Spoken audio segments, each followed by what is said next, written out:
There is a farm in rural Pennsylvania that has not bought a single bag of fertilizer in over 60 years. No trips to the garden store, no expensive bottles of liquid feed, no chemical bags stacked in the shed. And yet, every single summer, the soil on that farm produces tomatoes so heavy the vines need extra stakes just to hold them up. Corn that grows taller than a grown man. Squash so abundant that half of it is given away to neighbors because one family simply cannot eat it all. This is not luck. It is not special soil that only exists in one corner of Pennsylvania.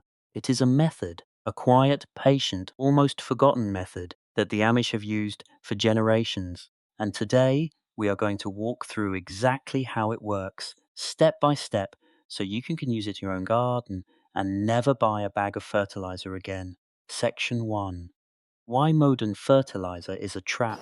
032. Before we get into the secret itself, it helps to understand why so many gardeners find themselves stuck buying fertilizer every single season, year after year, with no end in sight. When you buy a bag of synthetic fertilizer from the store, you are buying a shortcut.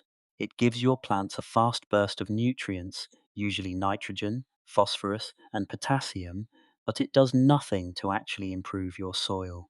In fact, over time, synthetic fertilizer can make your soil worse.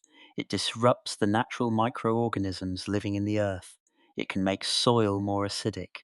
And because the plants are getting an artificial boost instead of pulling nutrients from a living, breathing soil ecosystem, your land becomes dependent on you feeding it again and again, forever. This is exactly the trap most home gardeners fall into. They buy fertilizer in spring. Their plants grow well for a few weeks.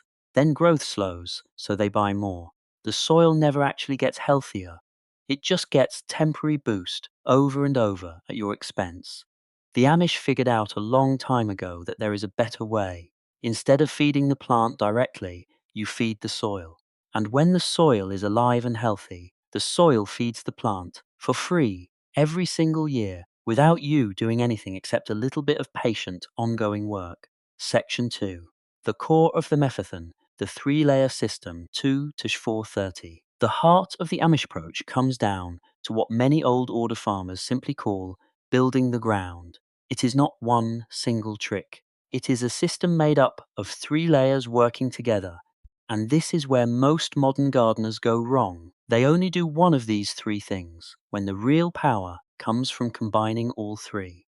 Asterisk layer 1. Deep composting, not surface composting.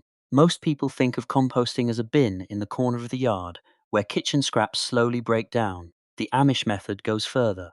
Instead of composting in a small enclosed bin, many Amish farms build what is essentially a compost trench system directly in or near the growing beds. Kitchen scraps, animal manure, especially from horses, chickens, and cows kept on the farm, old straw, fallen leaves, and spent garden plants from the previous season are layered directly into trenches dug between rows, or into a dedicated composting area close to the beds.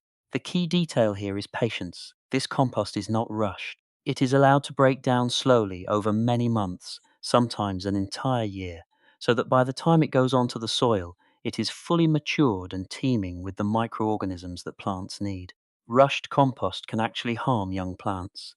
Fully matured compost, on the other hand, acts almost like a slow-release, all-natural fertilizer that keeps feeding the soil for months.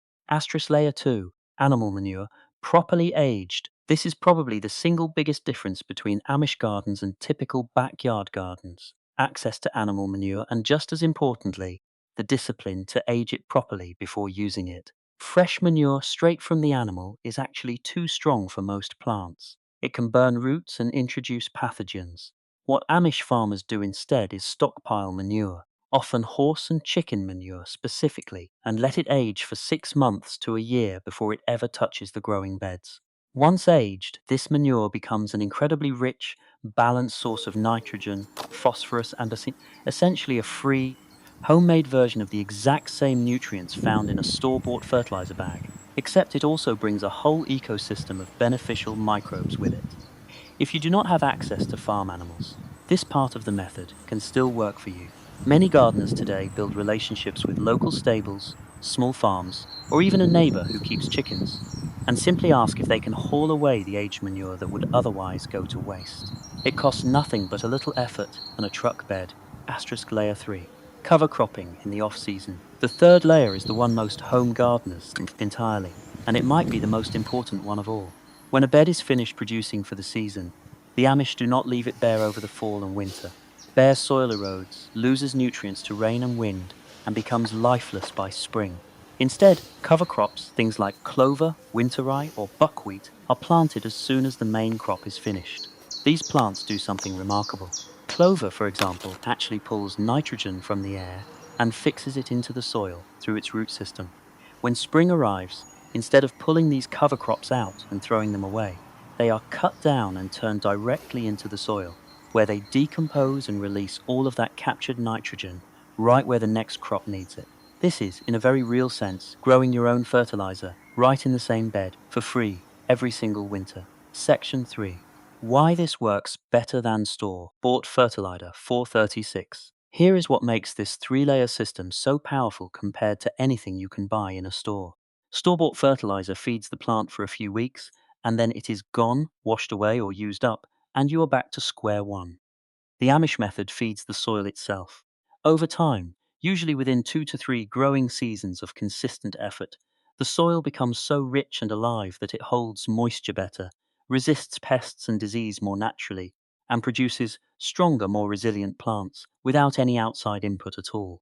There is also a compounding effect that most people never talk about.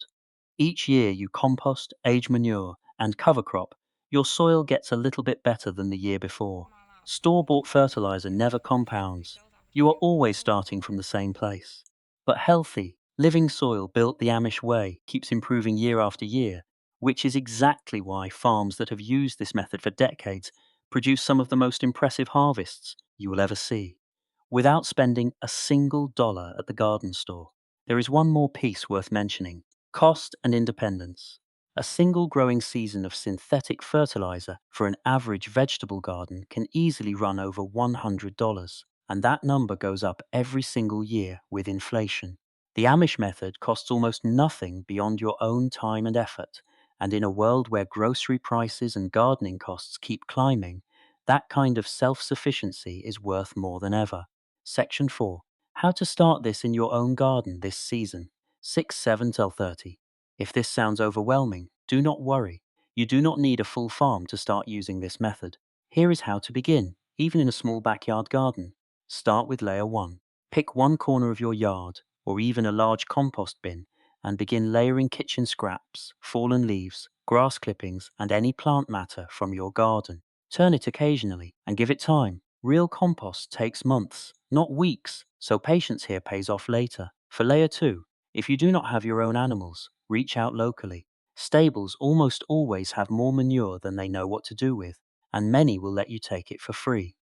Just remember, age it for at least several months before adding it to your beds. Never apply fresh manure directly to plants you intend to eat. For layer 3, as soon as any bed finishes producing this season, do not leave it empty. Even a simple planting of clover or winter rye before the cold sets in will make a noticeable difference by the time spring rolls around. None of these 3 steps require special equipment, expensive tools, or years of farming experience. They simply require the willingness to slow down and work with the land the way it has been worked successfully for generations. Instead of reaching for